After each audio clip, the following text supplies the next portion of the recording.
Hello and welcome to the WARC Podcast. My name's Alex Brownsell and I'm the head of content for WARC Media. Today's episode sees the return of a familiar voice to many long-time listeners. Dan Calladine is behind one of the industry's most popular and most enduring annual trends reports. The 2026 edition is called Human Truths in the Algorithmic Era, and it's packed with advice on how brands can drive growth and thrive in these times of, guaranteed uncertainty. But before we get into the insights, here's a quick word from our sponsor. If you're listening to this podcast, you'll know that WARC is the home of leading effectiveness thinking.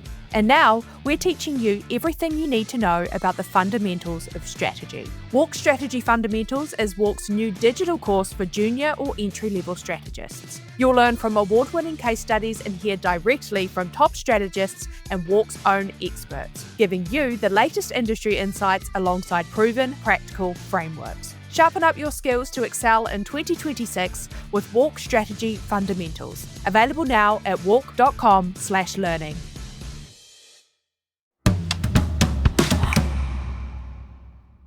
Dan, welcome to the podcast. Hi, Alex. Very good to be back. It's great to have you back. Look, we're going to get into all of the trends in just a moment, and I know that's what all our listeners are tuning in for. But before we do, could you just quickly explain, I guess, the concept behind this year's report? You've divided the 9 key trends into 3 sections. How did you come up with that particular framework? So every year we try to make it a little bit different. We try to frame it in a slightly different way. We try to give it a little bit of a different theme. And this year it's called Human Truths in the Algorithmic Era. And there's a little bit to unpack in that. So the second half, the algorithmic era. So at Dentsu, we have this view that we've entered this new era of media where increasingly the content we see and the adverts we see are driven by algorithms. Algorithms are gatekeepers. I'm sure that's not really news to anybody listening to the WARC podcast, but the point is that the algorithms know so much about us. They make recommendations. I was talking to a colleague the other day about about how algorithms are almost like personal shoppers. They show you things that you're most likely to be interested in and so on like that. So that's the second half. The first half, human truths. So we always start thinking about these sorts of things in the summer. And when we were thinking about the 2026 trend report, we'd recently had things like the tariffs and the economic turbulence that caused. Obviously there's still a lot of conflict going on around the world, but at the same time there seem to be new things coming out of the AI companies particularly, and all sorts of other companies all the time. So it was, how do we even predict next week, let alone predict what's going to happen next year? That is the challenge. So what we decided to do, or the solution we hit on, was really suggested by the strategists, which was, when the world is changing so quickly, think about the things that don't change. It's the classic Jeff Bezos quote of, don't talk to me about what's new, talk to me about what never changes, and then I can build a business for 10 years or so. And it's the idea that a lot of things like human motivation don't really change that much in the short term. So when the world is changing very quickly in the short term, think about the things that don't really change. And so we decided to bucket this into three sort of core human truths. The first is humans love simplicity. And this is one of the reasons why technology has become so popular recently, and why the companies are worth so much money and so on. It just makes our life so much easier. And that this is, to be honest, this is the area where we talk mostly about things like AI. Then the second one, we are social animals. It's really all around how, as humans, we want to be social. We want to spend time with our friends. And so there's 3 trends really around different aspects of what that means and how brands can help enable that. And then the final one, very controversially called We Don't Read Advertising, which comes from a quote from an American ad man called Howard Luck Gossage, who's kind of Madman era, but not fictional. And he said, nobody reads advertising. People read what interests them, and sometimes it's an ad. And likewise for, watching video, listening to audio, and so on. So with those, we really structured, we use that as a framework for 3 trends, which are really all around what's happening in advertising, how to make the targeting better so the ads are more relevant for us, how to make them more engaging, And finally, moving beyond advertising, how to get advertising into the content that people choose to watch and, choose to pay for as well. Well, yeah. Well, let's get straight into that first section then. We are simple until we are complex, and I mean, inevitably, any trend report now is going to have to look at how AI is changing the industry. What were the key things that you found? Well, if you're playing trend bingo, there's a couple of good ones here. There's a couple of easy wins here. The first one is we talk about what's happening within search, which I'm sure every trend report will do, and we also talk about what's happening within agentic AI. So with search, I think we're seeing, I think in the last 2-3 years we've seen more change in search than probably in the previous 20 or so. It's, people are genuinely searching in more places. Far more of the services we use have search boxes in them where you're not just searching for people to follow, you're searching for how to do things, or you're searching for things to shop. And people are, people like TikTok, Instagram, and so on are selling ads based on search intentions.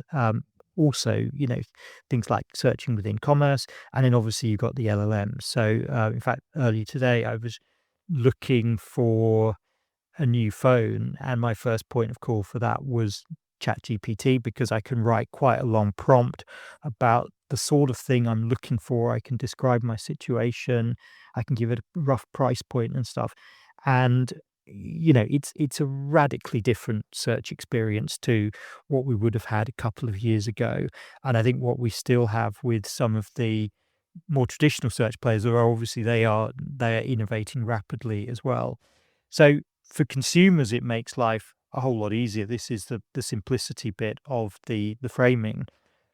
But for brands, for marketers, it makes the whole world of search so much more complex, because you're not just optimizing for search engines, you're optimizing for everything. So we're calling this search experience optimization, where wherever somebody might be looking, or wherever you could reasonably appear as an answer to a problem or an answer to a question, then clients want to know how they can be in those spaces, and how they can actually be higher ranked in those spaces. And this is, when we've been presenting this to clients, this is one of the ones obviously that is the most interesting, or is yielding the most additional conversations, the most questions after the presentation, and so on. Yeah, it feels the most top of mind, I suppose, doesn't it? And it's one of these that's evolving so much. And what I think you're talking about a lot at the moment is what brands can do from an earned sense. We haven't really seen full monetization of the new search landscapes yet, I don't think, have we? And so it just feels like one that's just going to keep shifting. We were sort of told this would be coming in Q4, or there was a strong suspicion it was coming in Q4. And you read so many different rumors about, different things that are happening. I basically read a dedicated AI newsletter every day, which is a new thing to me. And, the picture seems to be changing pretty quickly. But, whenever it happens, there will be monetization. And in the same way with, TikTok and Instagram and the others, they could see how valuable search intention was. They could see that human behavior was shifting, in that people were more willing to ask questions within their apps. And so, it's an interesting way for them to monetize. And it's an obvious way for someone like ChatGPT to monetize, because, as I say, I was looking for a phone first thing this morning, and the answers were very good. And actually, I did actually buy one at the end of it, which is, which is obviously incredibly valuable to various people in the supply chain. So it's changing incredibly quickly, but then also it's still changing, because you've got the whole thing around search being built into the browsers now, with things like the ChatGPT, or sorry, the OpenAI Atlas browser, and also in the States. The big one obviously is Google integrating Gemini into Chrome, and so Gemini is going to automatically be within Chrome. So on any page you're on, you might get this sort of prompt to say, would you like me to summarize the contents, or would you like me to? We did this experiment actually when I was talking to a colleague about this. I said, put a page, or give give an LLM a URL and just say, can you turn this article into a 2-person podcast script that lasts 5 minutes? And bingo, it's just It's how the cake's baked, people. yeah. So anyway, that then the second one is all around what's happening around agentic AI, and agentic AI is one of those. Well, effectively this time last year, it didn't really exist in any sort of meaningful form, and even now, I think there's quite a lot of examples, mostly in the States, and you've got things like the agentic mode within ChatGPT. You've got things like Rufus, the assistant within Amazon, which is still in beta and pretty low profile. You need to kind of know to look for it. But effectively, if search is asking a question, agentic is giving the technology a task. So saying, I want you to, research these things for me. I want you to, I'm giving it quite a lot of criteria. I was talking to a colleague who was also in the office earlier this morning about the different agents that she's building, just looking at campaign reporting and those sorts of things. So it's something, again, going back to the main theme of these three, which makes life a lot easier. But then also for clients wanting to build agents, you need to know what sort of principles to follow. You need to know, obviously, any data. You need to actually have the permission to use any data you're using. You need to sort of build them sort of with modularity. So don't think what you're building is going to be the be all and end all. You need to be able to take bits away and add bits and so on. But then also there's the whole thing of, are we going to let, or as a brand, do you let agents have free access to your website? Because, like my example this morning with the phone, it basically was able to find deals for me, and then I was able to click through to those deals. But there are some websites where they don't want agents coming in, and they don't want agents, sort of automatically buying things for people. And there's been a case, there was a news story about a month ago with essentially Amazon issuing a legal cease and desist to Perplexity and saying, we don't want your agents buying things on Amazon.com or through our apps, because our things are built for human traffic and things like that. So there's a lot of interesting stuff happening around agents, and we raised some of those questions within the report. Yeah, I think that that tension between the retailers and the brands and what's maybe best for them, and then what's maybe best for the AI platforms is going to be a really interesting battleground in agentic, because I mean, Amazon is the example you've just used, doesn't want to give up on the data and the full profits from that sale. It doesn't want to share anything with Perplexity, for instance. So that tension is going to be interesting. Yeah, I think it's going to be fascinating to see how it develops. And again, it's something where, if you're a geek, you know all about it, but it's not the sort of thing that your parents would know about yet. But there is going to be a moment when it becomes very mainstream and people jump into it in the same way. There's going to be something which sort of popularizes it. And I think everybody, just needs to be ready for that moment.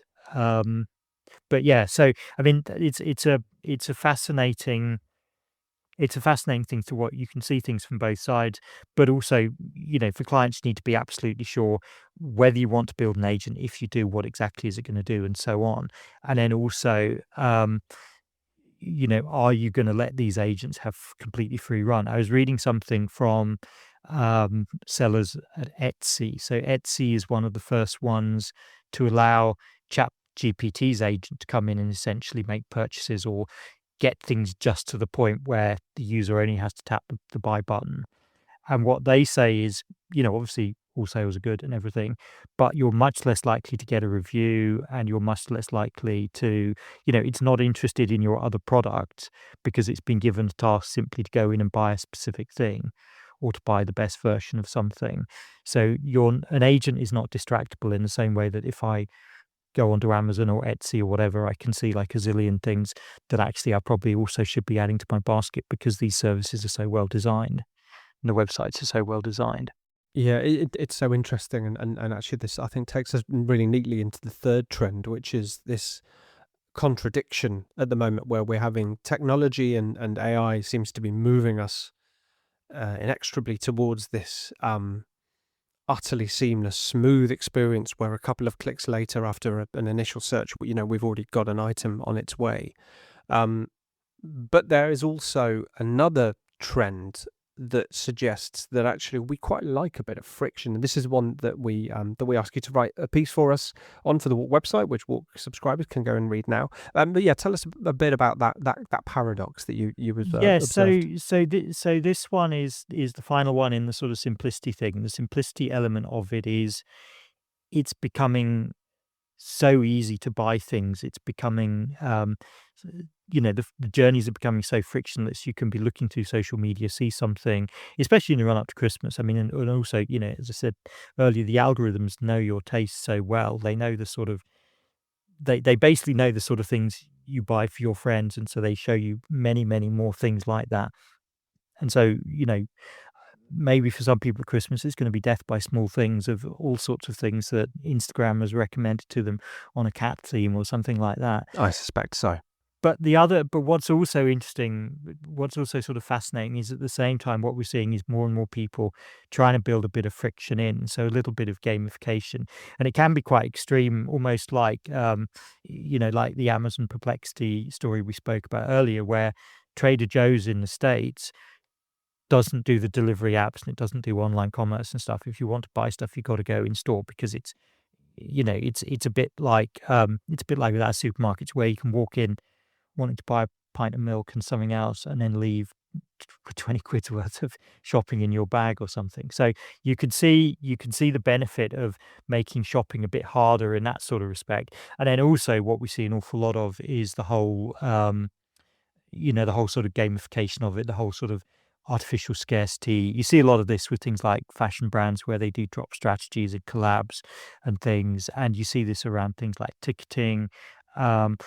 Black Friday, you could argue, is a massive version of that, where essentially you've got this one chance to buy at this certain price. Although, to be quite honest, at the start of January, things might be that price again.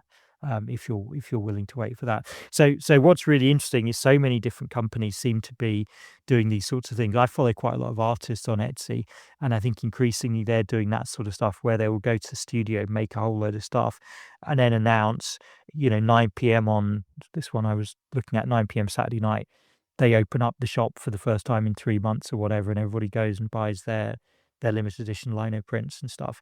So but it's interesting that this is happening at the same time and in conjunction with online commerce becoming so much more easy than it used to be.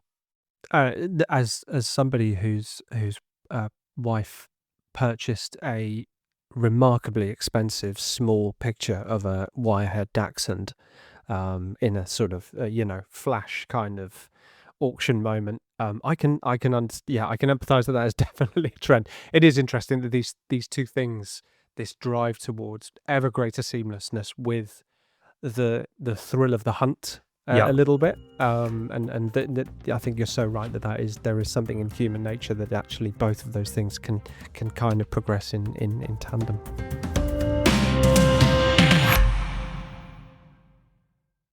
Are you searching for pricing data that keeps your brand ahead of the curve? Acuity Pricing's competitor price tracking, promotions, and proposition tools help the UK's biggest brands act with speed, scale, and confidence, providing real-time quality data sent straight to where you need it when you need it. It's why 7 out of the UK's 10 biggest retailers and more than 60 global brands trust Acuity Pricing to get the job done. Check out acuitypricing.com to book a demo and get started.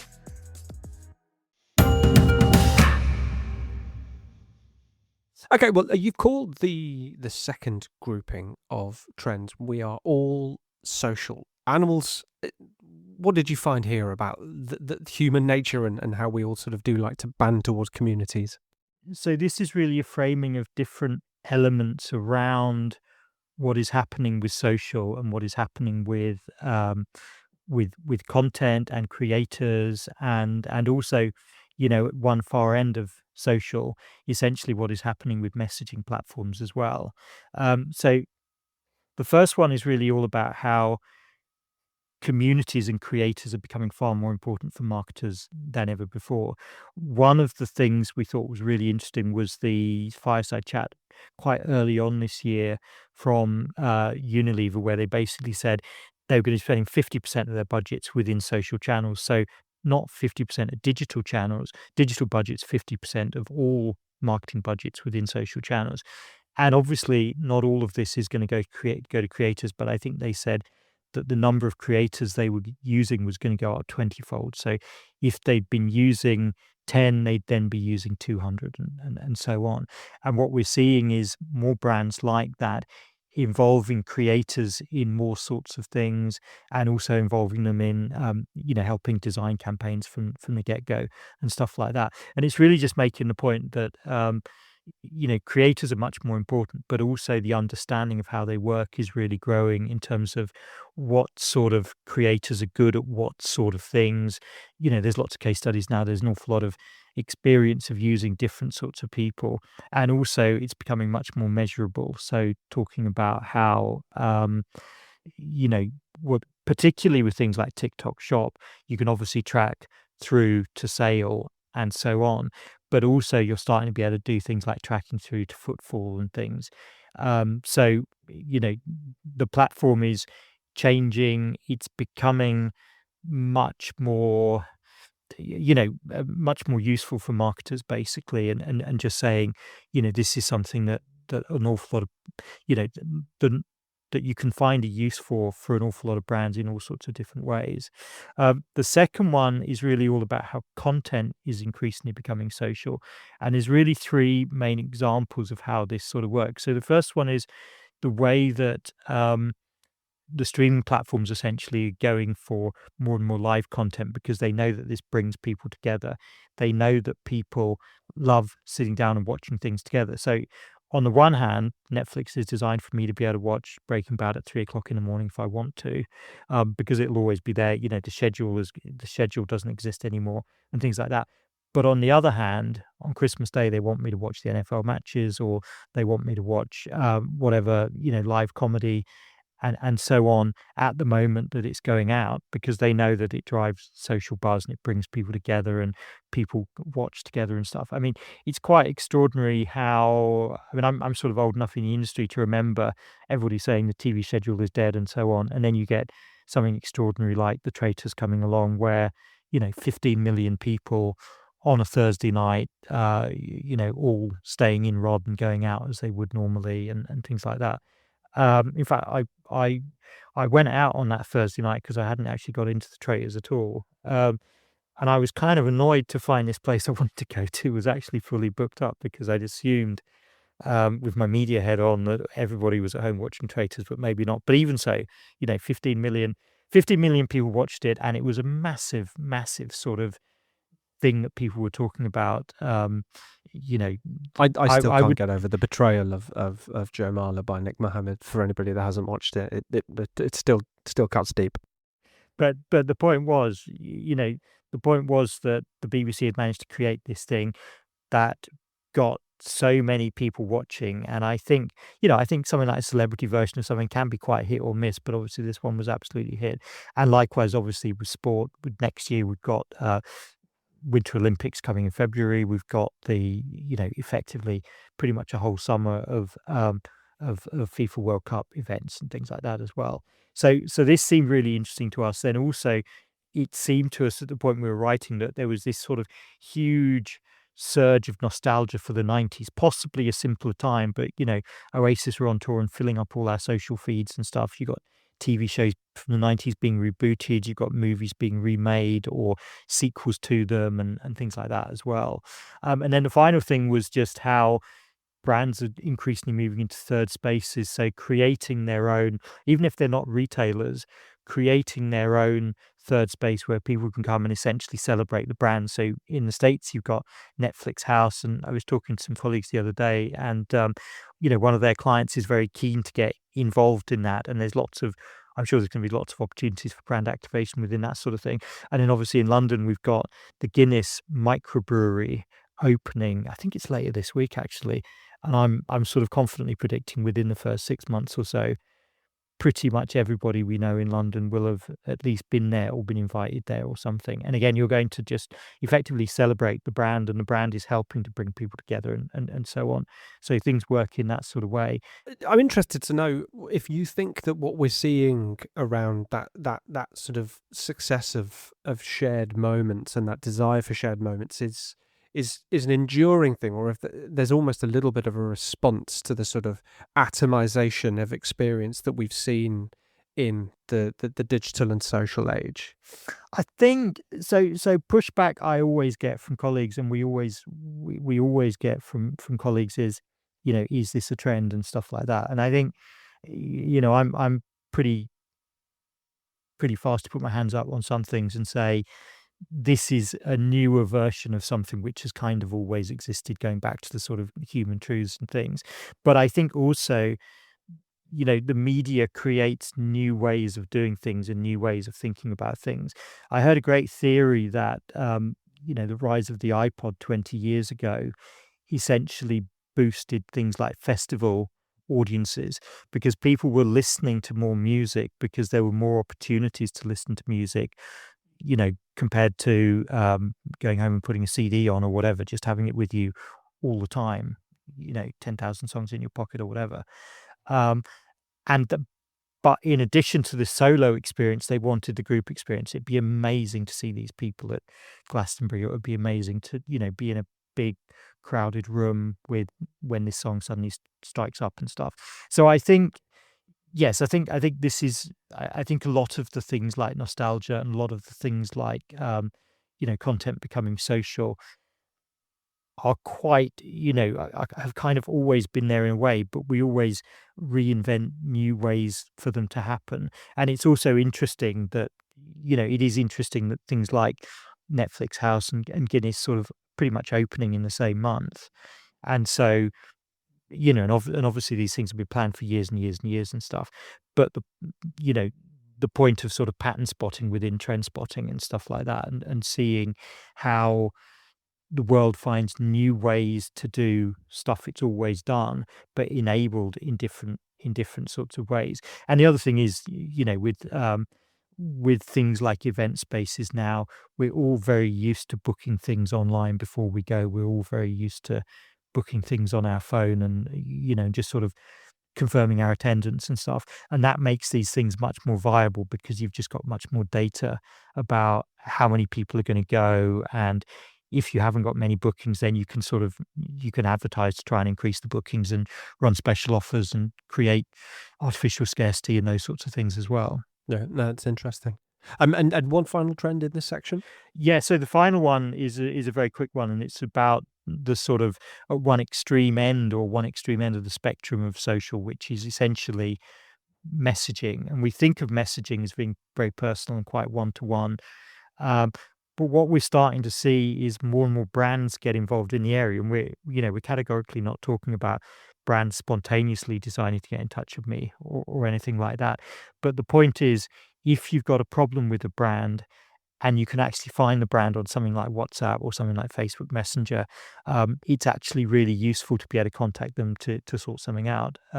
So we, this has obviously been going on for a long time in places like Latin America, in places like Asia, and it's a whole sort of super app thing. But we're starting to get to that point in the West, or we're getting closer to that point in the West, with more brands experimenting with presences on these sorts of platforms and essentially allowing people to get in touch with them, allowing them to maybe in the early stages, be filtered by some sort of AI or something, but then getting to the point where they're talking to real people. And so I think, So essentially, this is really all around how brands, if they're on these platforms, can be useful participants in the platforms, can be useful sort of members of the community and stuff. If you want to get in touch with somebody, rather than, sort of hanging on the phone for half an hour to wait for somebody to answer and being in a queue or something, to be able to simply send a message, and then when the message comes back, you can respond at leisure and stuff, is actually a really valuable thing. And I think more and more brands are coming around to this idea.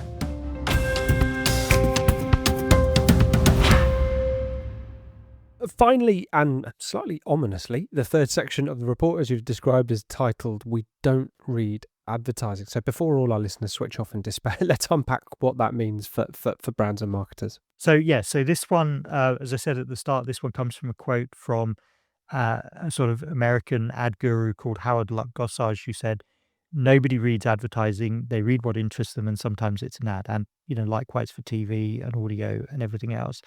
And these trends are really all around how advertising needs to be more relevant, so therefore better targeted. It needs to generate the right amount of attention, but also you can move beyond advertising, and there are more and more opportunities than ever to get within the sort of content that people are choosing to watch. And so I'll talk about a couple of these. So the first one is around what's happening with audience targeting. And so with all of these sort of media trend decks, one of the things that we always come back to is the idea of targeting. And we've, over the years, we've talked about cookies and first party data and so on. And with this one, what we're talking about mainly is the idea of generative audiences or AI generated audience, where you can essentially take some data from things like first party. So some of the client data, you can take some signal data or some data, relating to locations or something, and you can then use the technology to generate a typical audience member. And then you can use this for two things. So one is you can essentially create an AI that you can ask questions of in the same way that you would have a focus group or something. And obviously you test it with actual customers and, make sure that it is coming out with the similar sort of answers that they would come out with. And then you can put things to it like, advertising concepts and price points and new product ideas and things like that. And this is something which is proving to be very useful. But then also what you can do is you can create whole cohorts of audiences. So maybe, quite a hard to define audience. If you find some members within it, you can essentially create a sort of virtual cohort, and then it's possible to export this into activation platforms, so a DSP or something. And then you can target things better. And as I said, as the theme goes, we don't read advertising, but actually if the advertising is really relevant to you, like the cat slipper products I was talking about earlier on with Instagram and stuff like that, then maybe it doesn't feel quite so much like an ad. Maybe it feels like the sort of content that you're actually very interested in. So that's one of the trends. And then another one is all around how it's more possible than ever, and there are more white spaces than ever within the whole entertainment landscape for brands to get involved. And there's various examples of people doing this. So as I said earlier, we know that 2026 is going to be a massive year for sport. And we also know how potentially expensive or potentially difficult it might be to actually get involved with things like live broadcast sport and things. But it is also, but now it's possible to get involved in things like the sports docuseries that almost inevitably follow these major events now. So we're talking about, the Drive to Survives and things like that. I mean, I think almost every sport has a version of that, things like Tour de France and everything. And so it's more possible than ever for brands to get involved in that, either advertising within it or potentially being a production partner or something. And so it's a sort of thing that didn't exist a few years ago. And now we can see lots and lots of examples of it, and it's a genuine opportunity for brands. Another thing we're seeing is things which have been popular in one part of the world sort of becoming, sort of increasingly globally popular. One of these, again, this might be one for people who were playing bingo around trends, is the idea of microdramas. So these are the sort of, well, it's kind of the sort of thing that Quibi was working on about 5 years ago. It's the idea of watching short episodes of things vertically on your phone, almost like a reinvention of the soap opera. These are already massively popular within Asia. I was talking to a colleague in Brazil the other week, and he said, one of the major broadcasters in Brazil is basically doing one as an offshoot to one of its TV soaps with two of the characters. You usually get something like 50 episodes or something. The episodes are like 1 or 2 minutes long. And again, they're relatively open to brand involvement with things like product placement and partnerships and those sorts of things. And it's interesting to see how these sorts of things can become really popular. And then the final thing is it's also becoming more and more possible to get brands integrated into some of the big franchise movies. So, at quite an early stage, it's quite possible for a brand to be involved in one of the bigger movies. F1 is a really good example of this. F1 is, one of the standout hits of the year. And one of the really clever things they did with the production was when they created this fictional racing team, they went out and sold the sponsorship for it to real companies because they wanted to make it look much more, much more authentic. Basically, it wouldn't have been authentic if it just had, Blogs beer, made up brands and things like that on it. And so I've heard that they've raised millions to help towards the production budget rather, by selling these advertising slots on the car and on the uniforms and things like that. And it actually sort of helped the movie get made in the way that it actually got made. So it's an example of how even these sort of massive mega $1 million budget movies are now much more open to conversations with brands than they used to be. And I think, one of the things you always see with movies is the cost of making them just seems to always be going up. I mean, I remember it being quite rare to have $100 million film. I'm pretty sure we're not that far away from, $500 million films or something. And again, they're always looking for new business models. They're always looking for new ways to actually find the money to make the movies in the first place. Yeah, no, it really does feel like that element of it and the ability of brands to get involved with that kind of high quality content is changing. You'll have to forgive my cynicism to a degree around the micro dramas. As somebody that was had to write a lot about Quibi, Right. and interview various people that were senior there, and then for the whole thing to fall apart, there's a little bit of cynicism on my part, but it does seem to be gaining traction, particularly as you say in Asia. Yeah, so I watched one for research and ended up watching about 10 episodes or whatever of it. And I think categorically me and you are not the core audience for microdramas. Okay.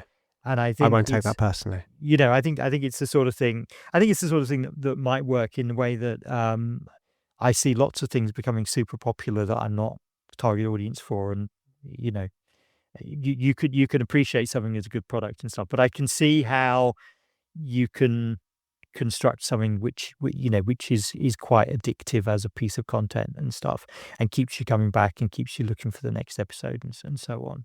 So I think it's interesting, but again, I'm absolutely not saying,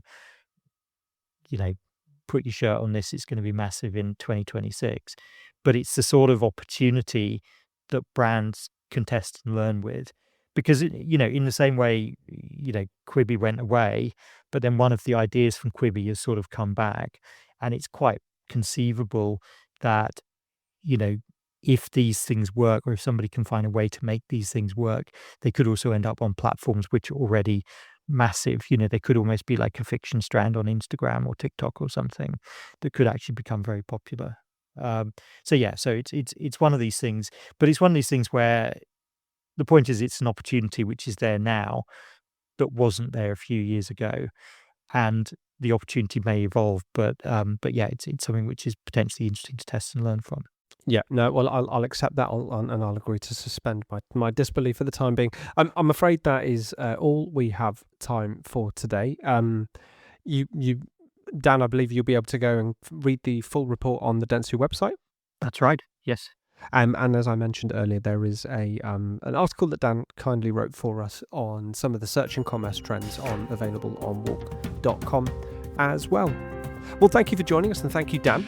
If you've enjoyed today's episode, please do be sure to follow the WARC Podcast on your favourite podcasting platform. And if you really liked it, why not go on and leave us a review? Until next time, thanks for listening.